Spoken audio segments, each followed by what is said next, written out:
Hey guys, we're here at the Scosche booth checking out the new EFX line of interconnect.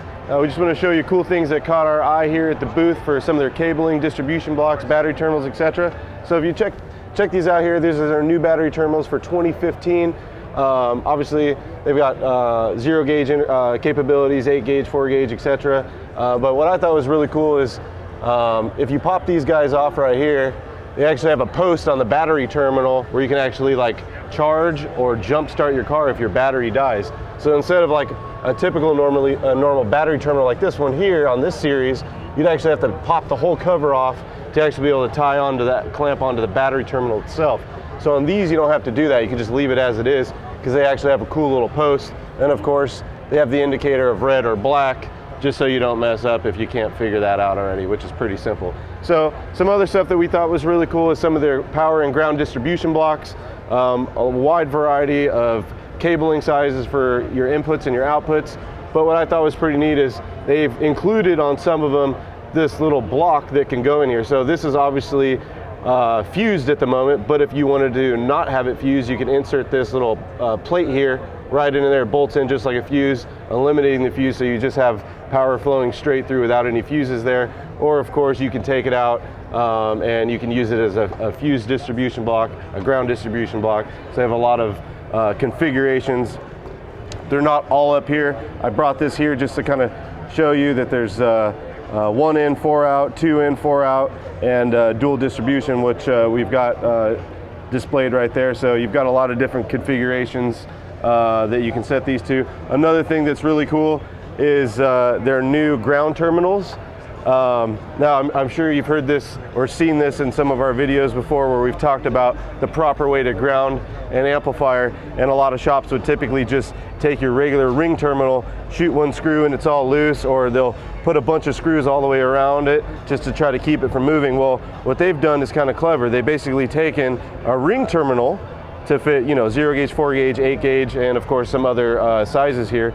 And what they've done is they've made the actual terminal itself a little larger, and they've actually made it with 3 screwing locations to where you still wind up having a few screws, but there's no way that this thing's moving whatsoever. So as long as you've got a good grounding point and your paint is scraped to metal, and you've got 3 screws here, there's just really no way this thing's really probably going to go anywhere at all. New power wire for 2015. True American gauge oxygen-free copper wire, really high quality cable, true to spec. And to show you that, they have a really cool display right behind me that I'm actually going to show you, comparing like a generic, regular, non-oxygen free copper cable versus some of their cable to show you what that does here in terms of current flow. So basically we have a Rockford monoblock. We're showing a competitor's 8 gauge cable here. This is actually copper clad aluminum. And then we have the true 8 gauge by Scosche, and that's OFC complete real copper, great cable. This is going to show our power that we're getting from the amplifier in terms of watts, the amount of amperage, volts, temperature on each cable. So we'll start with the not so good cable here. And as you can see, you'll see this start ramping up here in a second. At the moment, we're already at 81 degrees Fahrenheit, 49 amps, 10 volts. We're at 330 watts, but you're gonna see that drop as this cable starts to heat up. So you give it a second. When we tested it earlier, we were kind of right around 250 to 275 watts is what we were getting out of this amplifier with using this subpar cable here. So you see we're around 275 watts, 82 degrees, 48 amps, under 10 volts now. So now we're gonna hop over here to our true OFC copper cable. And you can see here we're at 74 degrees. We're gonna hold it about the same length of time. We've got good amperes there, just about 60 amps, 12.6 volts where we actually are at 9.9 earlier. And you can still see the temperature from the previous run. And you can see here, we're at about 480, 475 watts.